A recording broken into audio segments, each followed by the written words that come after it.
situation and what their problem is and when you might have him back available for pre-season or beyond? Jury, and he had a surgery on Tuesday morning, and on his ankle.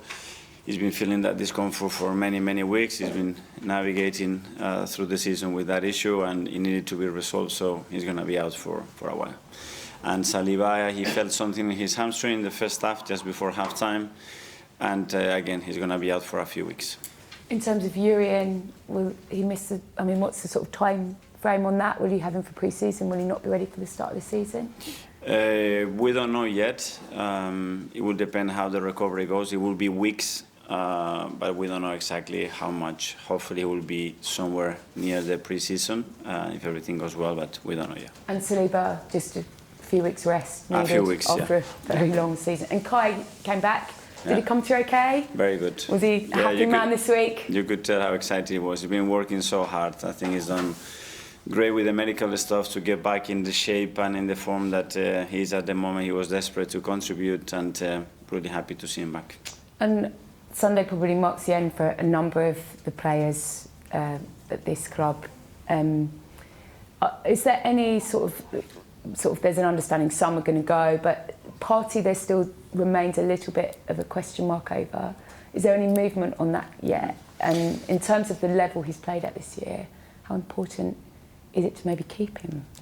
Well, there's some question marks on a few of them, so we'll have to wait and see. We still have another Premier League match to play on Sunday, and after that we have some time to sit down and finalise a few things that have to be done. In regards to Thomas, I think consistency-wise he's been his best season. I think the way he's played, performed, his availability, he's been exceptional, and he's a really important player for us. In terms of another important player for you, David Raya could get his Golden Gloves, couldn't he, on the weekend? That sells in him head-to-head. So much kind of noise when you signed him. Do you sit back in your armchair with your peace and quiet at night and think, gosh, that was one of the best decisions I made bringing him in, and the improvement you've seen under him? Well, we made decisions with that intention, but obviously at the time it was a very unpopular one. It was so much pressure on it not to get it done. But I think we have to feel our gut, and we have to be as well very analytical of what we think is necessary to improve the team, to take the team to a different level. And certainly everybody, I think, at the club, around the team, our supporters are very happy with the way David has been consistently performing at the highest level for us in the last few seasons. Second 3 years in a row, when you are lying on a sunbed somewhere next week, hopefully with your phone off and spending some quality time and being present with your children, when you get back, how much clarity do you have in your mind about what you need to do next season?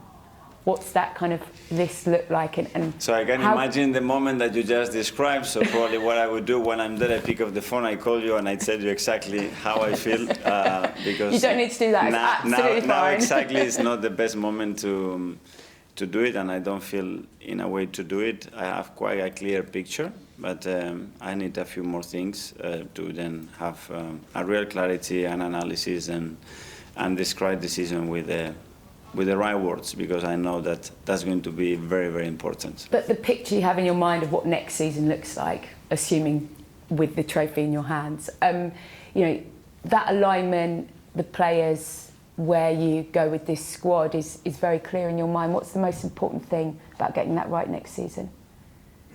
Alignment. With the people that are, everybody at the end. We all feel the same way, that we feel that we are capable. It's not just a dream, or it's not just something you want to do it. It's do we have everything that is needed to do that? And even if you do, there is a lot of things that are going to play a part to win. A lot of things. Performance is going to be the squad quality. Availability is going to be referees, the schedule. Who do you play, when, in what kind of form they are, how many days do you have to recover? And then the randomness of football.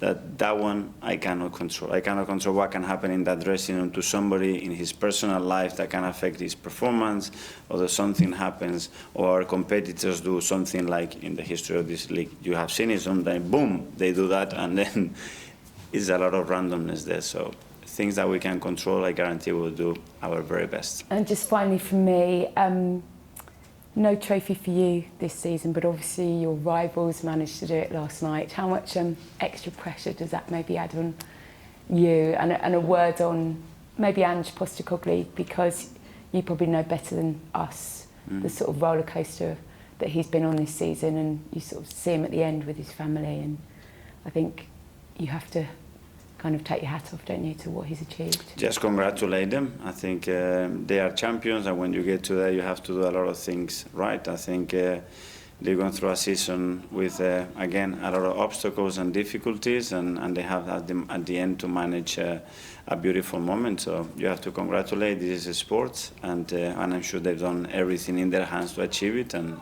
they are really happy. And the question that I have been asked to ask is who's had a better season? Sorry? The question that I've been asked to ask is who's had a better season? You finishing second? I don't like to compare with other teams. I need to analyse my team. That's my job.